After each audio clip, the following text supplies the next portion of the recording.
What if the economic crisis of one nation could potentially shake the global economy? Would you consider that a matter of concern? This is not a hypothetical scenario. It's the current state of affairs in China, specifically within their real estate sector. The giant at the heart of the storm is Evergrande, staggering under the weight of a $300 billion debt. To add perspective, consider that the real estate sector makes up nearly a third of China's GDP.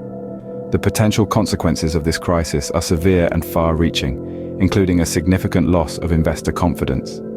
The fallout from the Evergrande crisis is more than a domestic issue. The question is, how much of a ripple will it cause in the global pond?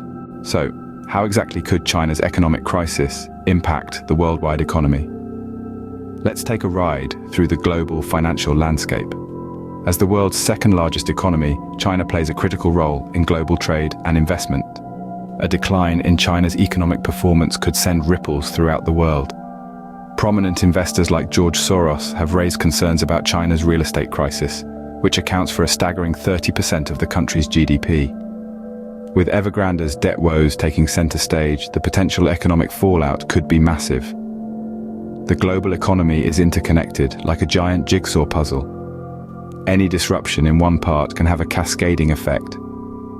If China's economy stumbles, it could potentially trigger economic problems in other countries, setting off a domino effect. Think of it this way: if a giant sneezes, the whole world could catch a cold. With millions of unsold and unoccupied properties, and the real estate sector under strain, it's clear that China is not just dealing with a corporate bankruptcy. It's grappling with a crisis that could shake its economic foundations, and by extension, the world's. It's clear that what happens in China won't stay in China.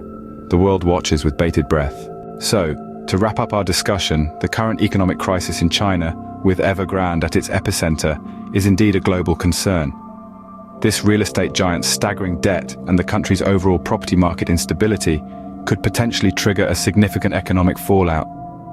The crisis underscores the risks of high debt levels, over-reliance on real estate, and the consequences of authoritarian governance. It's not just a threat to China's economy, but also a potential destabilizing factor for the world economy. The economic crisis in China serves as a stark reminder that in our interconnected world, no economy stands alone. As the Chinese proverb goes, when the wind of change blows, some build walls, others build windmills. The question is, are we ready for the wind of change?